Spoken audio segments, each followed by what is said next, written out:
നമസ്കാരം. ലാലൂർ ദേവസ്ഥാനത്താണ്.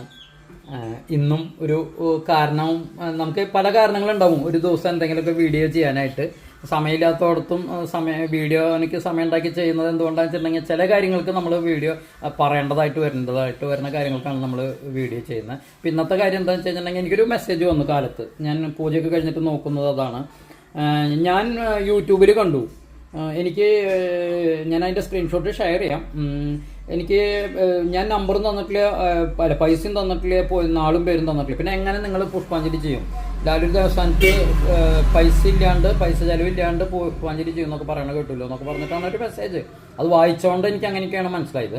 അപ്പം ഞാൻ ഇതിൻ്റെ മറുപടി പറയണത് എന്താണെന്ന് വെച്ചിട്ടുണ്ടെങ്കിൽ, ഇവിടേക്ക് നിങ്ങൾ പുഷ്പാഞ്ജലി ചെയ്യാനായിട്ട് പൈസ തരേണ്ടതായിട്ടില്ല. ഇവിടെ പൈസ വാങ്ങിയിട്ടൊന്നും പുഷ്പാഞ്ജലി ചെയ്യാറില്ല. ഇവിടെ ക്ഷേത്രത്തിൽ വരണമെന്നും നിർബന്ധമില്ല എന്ന് ഞാൻ പറയാറുണ്ട്. ഇവിടെ കാണിക്കിടണമെന്നും നിർബന്ധമില്ല. ക്ഷേത്രത്തിലേക്ക് വരണത് എന്തിനാ? വന്നു കഴിഞ്ഞിട്ടുണ്ടെങ്കിൽ ഒരാൾ കാണിക്കിടും. അതിനുമായിട്ട് ഞാൻ പ്രോത്സാഹിപ്പിക്കാറില്ല. വരണ്ടാന്ന് പറയുള്ളൂ. ഈ നാളെ ഒരാൾ വരുന്നു എന്ന് ഇന്ന് എനിക്ക് മെസ്സേജ് ഇട്ടപ്പോൾ ഞാൻ പറഞ്ഞത്, ദൈവത്തെ അടുത്ത് നാളെ വരില്ലേ, നാളെ കലശമുള്ള ദിവസമാണ്, പ്രതിഷ്ഠ ദിനാണെന്ന് ഞാൻ പറഞ്ഞത്.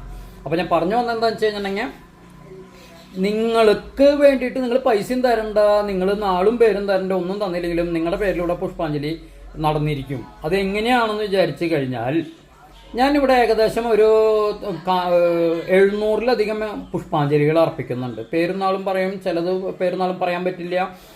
പിന്നെ അവസാനം നമ്മൾ ഈ ഒരു പുഷ്പാഞ്ജലികളുടെ ഇടയിൽ നമ്മൾ പറയുന്നുണ്ട്, ലാലൂർ ദേവസ്ഥാനം മൂർത്തികളെ വിളിച്ച് അപേക്ഷിക്കുന്ന എല്ലാവർക്കും വേണ്ടി സന്തോഷം, സൗഭാഗ്യം, തടസ്സങ്ങളും വിഘ്നങ്ങളൊക്കെ ഒഴിവാക്കണം എന്ന് പറഞ്ഞിട്ടുള്ള ഒരു പുഷ്പാഞ്ജലി ഉണ്ട്. എല്ലാവർക്കും വേണ്ടിയിട്ട്, അതായത് നമ്മൾ അറിഞ്ഞോ അറിയാത്തതായിട്ടുള്ള എല്ലാവർക്കും വേണ്ടി, പൈസ തന്നവർ, നാളും പേര് അറിയാത്തവർ, അതാണ് ശരിക്കുള്ള പുഷ്പാഞ്ജലി. അതിന് വേണ്ടിയിട്ട് നിങ്ങൾ എന്ത് ചെയ്യണം? ലാലൂർ ദേവസ്ഥാന മൂർത്തിനെ മനസ്സുകൊണ്ട് സമർപ്പിക്കുക, അല്ലെങ്കിൽ വിളിച്ചാൽ മതി.